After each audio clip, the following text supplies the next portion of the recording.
गठबंधन लगभग तय, उत्तराखंड में सीएम फेस को लेकर सस्पेंस बरकरार।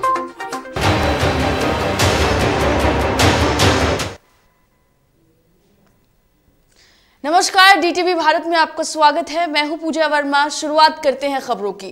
बिहार में मुख्यमंत्री नीतीश कुमार ने यूपी, उत्तराखंड, गोवा और मणिपुर विधानसभा चुनाव में बीजेपी को मिली शानदार जीत पर ट्वीट कर प्रधानमंत्री नरेंद्र मोदी को बधाई दी है। वहीं पंजाब में आम आदमी पार्टी की जीत पर भी दिल्ली के मुख्यमंत्री अरविंद केजरीवाल को बधाई दी। इसके साथ ही सीएम नीतीश कुमार ने मणिपुर में पार्टी के प्रदर्शन को लेकर जेडीयू कार्यकर्ताओं को बधाई दी है। साथ ही आपको बता दें, उन्होंने कहा, मुझे विश्वास है कि विजयी उम्मीदवार वहां के लोगों की बेहतर ढंग से सेवा कर सकेंगे।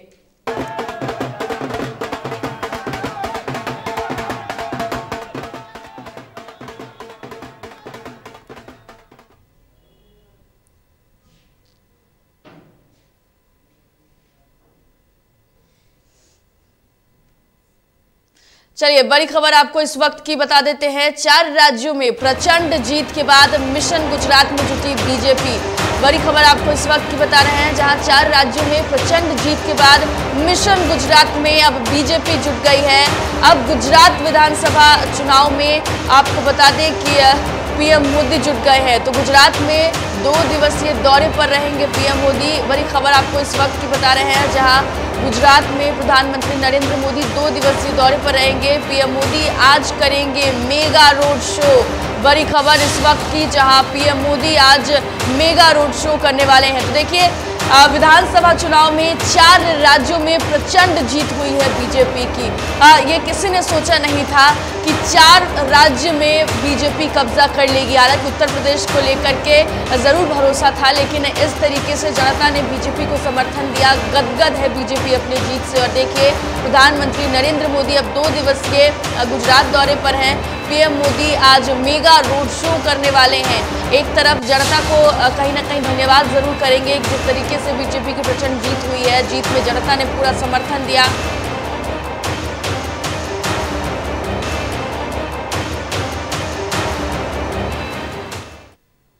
प्रधानमंत्री नरेंद्र मोदी ने आपको बता दें कि गुरुवार को कांग्रेस और समाजवादी पार्टी सहित अन्य विपक्षी दलों पर जोरदार हमला बोला और कहा कि एक न एक दिन जरूर देश की राजनीति से परिवारवाद की राजनीति का सूर्यास्त होगा।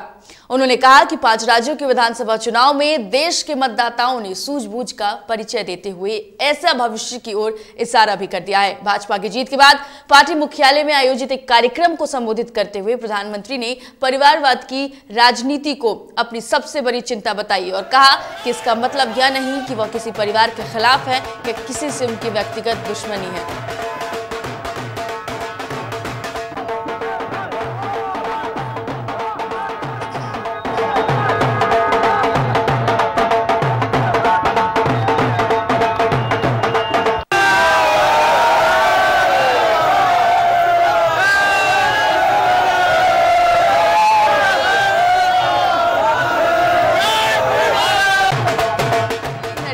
मोदी की बात करें या फिर कुल मिलाकर बीजेपी की बात करें, तो बीजेपी ने जिस तरीके से जीत दर्ज की है, इस जीत के बाद लगातार अब जो सभी दिग्गज हैं वो धन्यवाद लोगों को कर रहे हैं। देखिए, अगर उत्तर प्रदेश की बात करें तो 403 सीटों में से 273 बीजेपी के खाते में गई, एसपी के खाते में 125, कांग्रेस के खाते में 2 गई।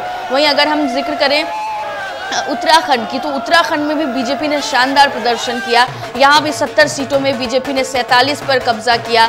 वहीं अगर जिक्र करें मणिपुर का, तो 60 सीटों में बीजेपी ने 32 सीट हासिल की। और देखिए, ये साफ दर्शाता है कि जनता ने बीजेपी पर भरोसा जताया है। गोवा का अगर हम जिक्र करें तो गोवा में भी बीजेपी ने 40 में से 20 सीट जो है उस पर कब्जा किया। वहीं कांग्रेस ने यहाँ पर अपनी जनाधार जरूर बचा ली है, यहाँ पर 12 सीट पर कांग्रेस रही। कुल मिलाकर बीजेपी ने जो प्रदर्शन किया है, जो कह सकते हैं कि बीजेपी के कार्यकर्ताओं ने जो मेहनत सालों से की, वो रंग लाया और इसके बाद बीजेपी की नियत और नीति पर जनता ने मोहर लगाई। प्रधानमंत्री नरेंद्र मोदी ने इस तरीके से बयान दिया है और देखिए, उत्साह तस्वीरों में भी आप देखिए और किस तरीके से कल से लेकर अभी तक जो जश्न का माहौल है वो लगातार देखने को मिल रहा है। और बीजेपी के तमाम दिग्गजों ने जो प्रचार प्रसार किया उसका बखूबी असर देखने को मिला। यही वो कारण है कि बीजेपी ने इस कदर प्रचंड जीत हासिल की। तो बीजेपी की जीत पर प्रधानमंत्री नरेंद्र मोदी ने तमाम बातें कही। से लड़ना नहीं पड़ा है, ये जैसे कुछ कम था तो युद्ध ने भी विश्व की चिंताएं बढ़ाई है। इन परिस्थितियों में दुनिया भर की सप्लाई चेन छिन्न भिन्न हो गई है। 2 साल से सप्लाई चेन पर बहुत ही विपरीत प्रभाव हुआ और युद्ध ने उसमें और जोड़ दिया। इन चुनौतियों से निपटने के लिए भारत ने जो कदम उठाए, आर्थिक स्तर पर जो फैसले लिए, गरीब कल्याण के जो फैसले लिए, उन सभी ने भारत को संभल कर आगे बढ़ने में बहुत मदद की। भारत बच पाया है क्योंकि हमारी नीतियां जमीन से जुड़ी रही। हमारी नीतियां जमीन से जुड़ी रही और हमारे प्रयास निष्ठा और नियत की पटरी पर अविरत आगे बढ़ते रहे। जहां जहां डबल इंजन की सरकार रही, वहां पर जनता के हितों की डबल सुरक्षा हुई और विकास के कार्यों की गति भी तेज हुई। इस समय जो युद्ध चल रहा है, उसका प्रभाव प्रत्यक्ष और परोक्ष रूप से दुनिया के हर देश पर पड़ रहा है। भारत शांति के पक्ष में है, बातचीत से हर समस्या को सुलझाने के पक्ष में है। लेकिन जो देश सीधे जंग लड़ रहे हैं, भारत का उनसे आर्थिक दृष्टि से, सुरक्षा की दृष्टि से, शिक्षा की दृष्टि से, राजनीतिक दृष्टि से नाता है।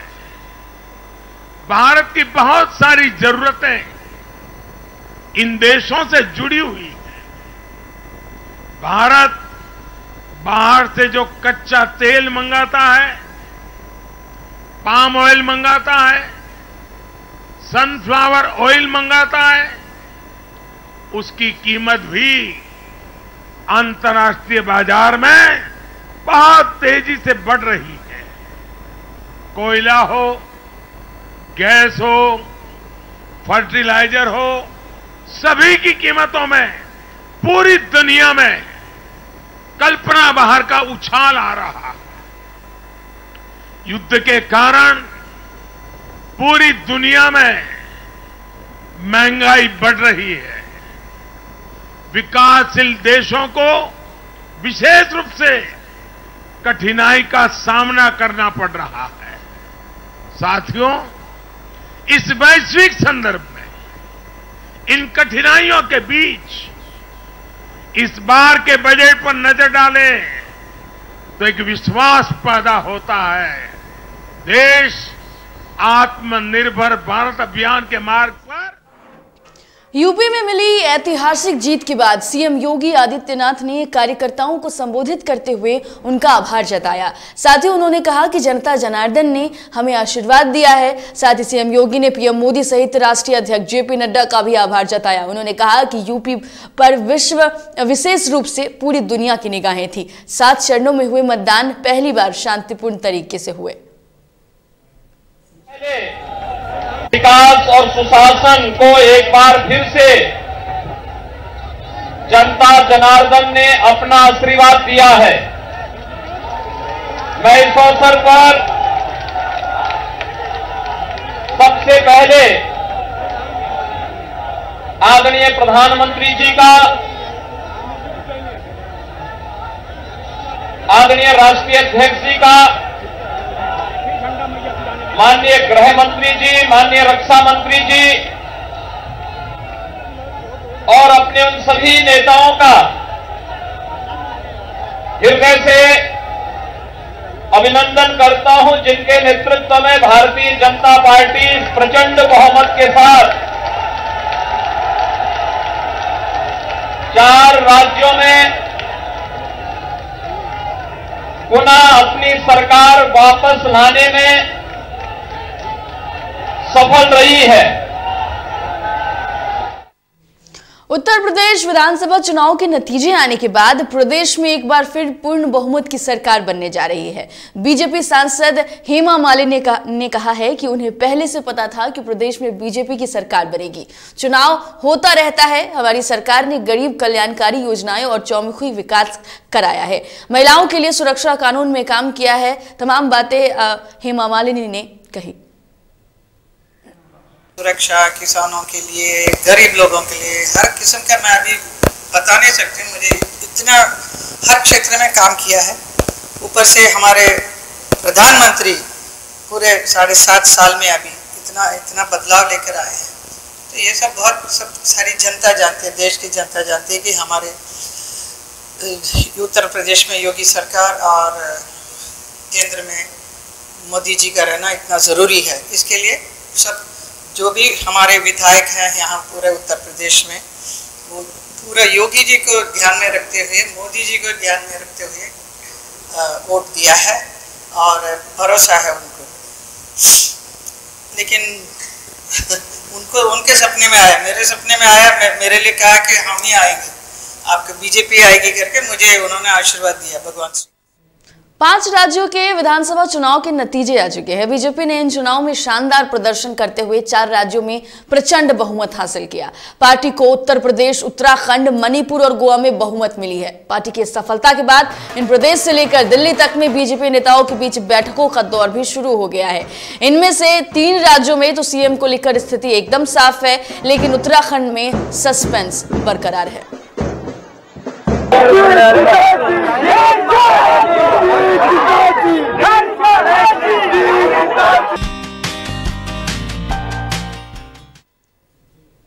चलिए खबरों में फिलहाल वक्त हो चला एक छोटे से ब्रेक का, जल्द लौटेंगे।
बात होगी सत्ता की, बात करेंगे व्यवस्था की। वादे नारे कहां गुम हो गए जनाब?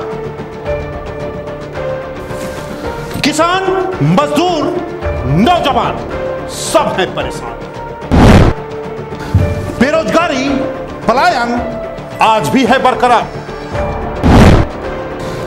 कहां तो तय था सड़क से लेकर संसद तक उठाएंगे आवाज, लेकिन अब ना हो परेशान, क्योंकि डीडी भी उठाएगा आपकी आवाज।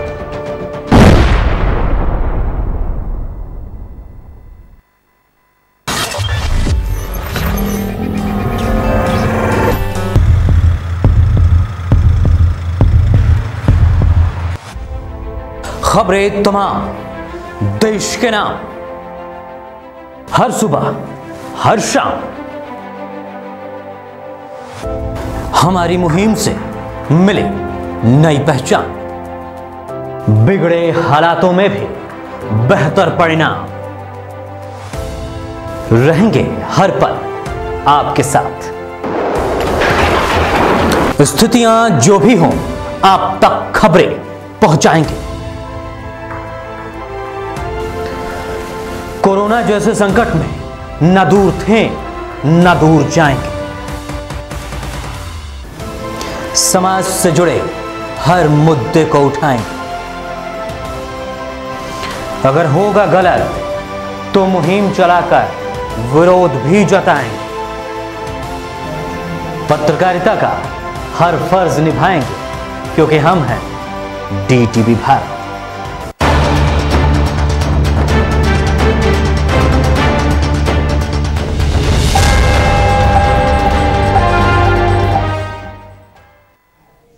ब्रेक के बाद स्वागत है। बढ़ते हैं खबरों की ओर। बीते दिनों नेता प्रतिपक्ष तेजस्वी यादव ने मनरेगा के तहत गलत रोजगार के आंकड़ों को लेकर सवाल किया था, जिसके बाद बिहार सरकार के मंत्री श्रवण कुमार ने कहा कि मैंने जिंदगी भर असत्य का सहारा नहीं लिया है, इस वजह से 35 साल से विधायक हूं। साथ ही उन्होंने कहा कि यदि आंकड़े गलत हैं तो मैं उसकी जांच होगी और 1 सप्ताह में इसका जवाब भी मिल जाएगा। वहीं उन्होंने तेजस्वी पर जनता को गुमराह करने का आरोप लगाया।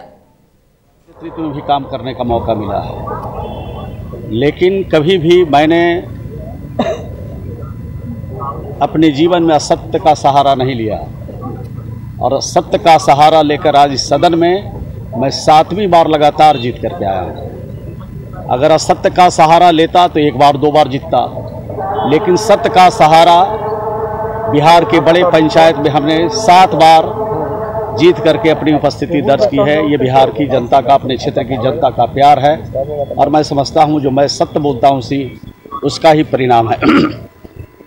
कल जो प्रश्न माननीय नेता प्रतिपक्ष ने उठाया था और उन सवालों का जवाब मैंने दिया है, लिखित भी दिया था और बाद में मौखिक भी मैंने कहा।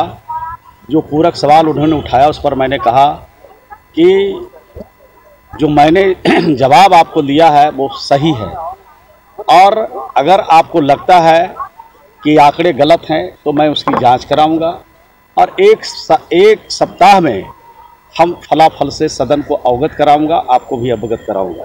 इसी पर हमारे ग्रामीण विकास के सारे आंकड़े हैं।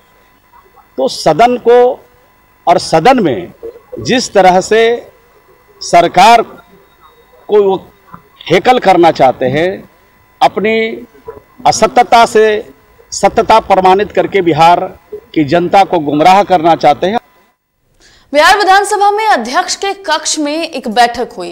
बता दें कि जिस तरीके से नेता प्रतिपक्ष तेजस्वी यादव और बिहार सरकार के मंत्री श्रवण कुमार के बीच मनरेगा को लेकर बातें हुई, उस पर विधानसभा अध्यक्ष ने संज्ञान लिया। एक बैठक बुलाई गई और इस बैठक में बिहार के उप मुख्यमंत्री तारकिशोर प्रसाद, नेता प्रतिपक्ष तेजस्वी यादव, शिक्षा मंत्री विजय चौधरी, कांग्रेस विधायक दल के नेता अजीत शर्मा और तमाम मंत्री मौजूद रहे।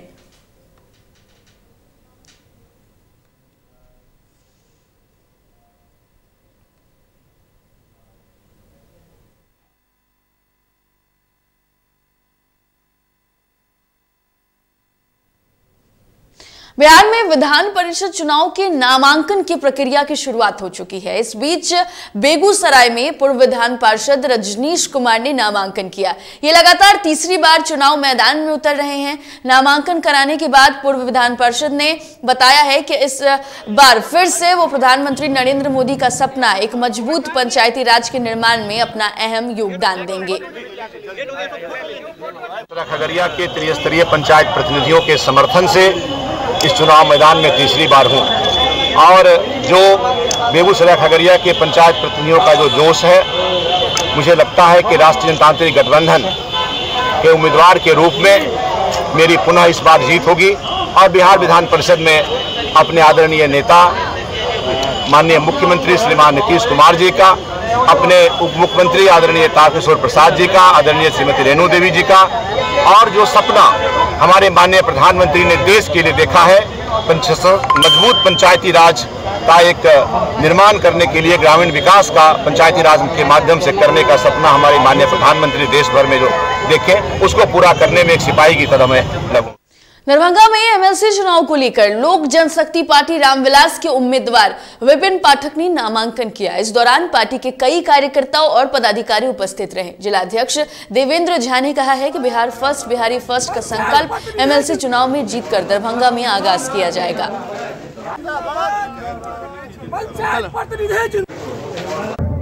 लोक जनशक्ति पार्टी के राष्ट्रीय अध्यक्ष माननीय मिथिला विकास पुत्र जो जमुई के सांसद हैं, मिथिला के विकास पुत्र हैं, उनका जो विजन है बिहार फर्स्ट बिहारी फर्स्ट, और आज हम लोग जो नॉमिनेशन किए हैं स्थानीय निकाय का, वह लोक जनशक्ति पार्टी का अगर बिहार में कहीं भी होगा वह बिहार में दरभंगा का होगा, जो विपिन पाठक होंगे।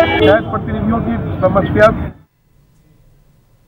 बिहार विधान परिषद के स्थानीय प्राधिकार की सीट के लिए अधिसूचना जारी होने के साथ ही नामांकन भी शुरू हो गई है और इसी क्रम में समस्तीपुर में कई प्रत्याशियों ने नामांकन पर्चा भरा। इस दौरान सुरक्षा के पुख्ता इंतजाम भी पुलिस प्रशासन की ओर से देखने को मिली। आपको बता दें कि नामांकन की आखिरी तिथि 16 मार्च है। नामांकन पत्रों की जांच 17 मार्च को होगी, वहीं नाम वापसी की अंतिम तिथि 21 मार्च है। मतदान 4 अप्रैल को होगा, जबकि मतों की गिनती 7 अप्रैल को होगी।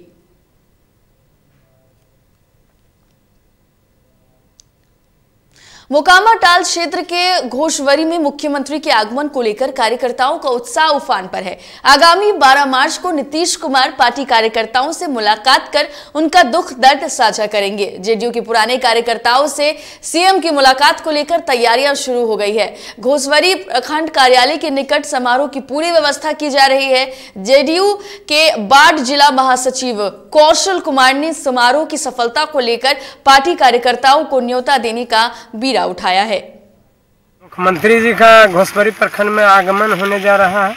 हम लोग कार्यकर्ता बहुत हतोत्साहित हैं, बहुत खुश हैं। हम सब कार्यकर्ता का दुख दर्द समझने के लिए, रूबरू होने के लिए जा रहे हैं।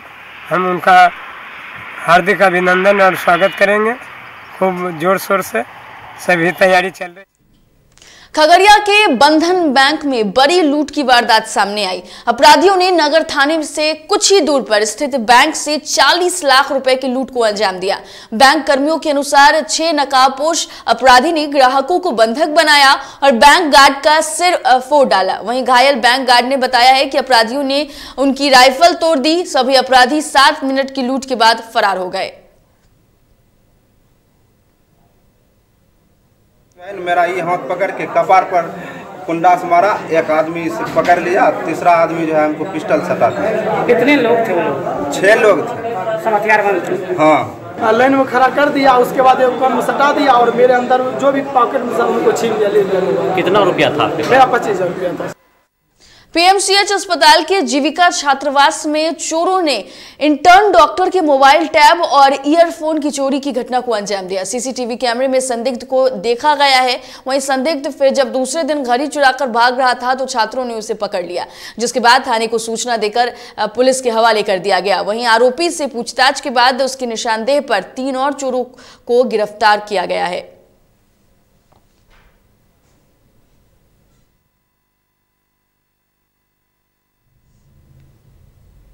औरंगाबाद जिले के उत्पाद विभाग के बड़ा बाबू 2 एएसआई और 1 मद्य निषेध सिपाही को शराब तस्करी के मामले में गिरफ्तार किया गया। औरंगाबाद नगर थाने में चारों से पूछताछ जारी है। इस पूरे मामले में पुलिस कुछ भी बताने से इनकार कर रही है। गुप्त सूचना के बाद उत्पाद विभाग की टीम और स्थानीय थाने के साथ छापेमारी की गई थी। इस दौरान शराब की बोतलें भी बरामद की गई। बता दें कि बिहार में साल 2016 से ही शराबबंदी है, लेकिन जिन्हें शराब पकड़ने की जिम्मेदारी दी गई है वहीं शराब की तस्करी कर रहे हैं। और उत्पाद विभाग के टीम और स्थानीय थाना के सहयोग से छापेमारी की गई और शराब बरामदगी की गई। 4 लोग गिरफ्तार हुए। अग्रतर कार्रवाई की जा रही है। ये लोग पोस्टेड है। क्या क्या है वो लोग? एएसआई है, 2 सिपाही है। हम वहाँ पर गए थे, हमको डीएसपी साहब बोले कि इनको ले जाइए, पूछताछ कर लीजिएगा, उसके बाद छोड़ दीजिएगा। फिलहाल इस बुलेटिन में इतना ही। देश दुनिया की तमाम खबरों के लिए देखते रहिए DTV भारत। मुझे दीजिए इजाजत। नमस्कार।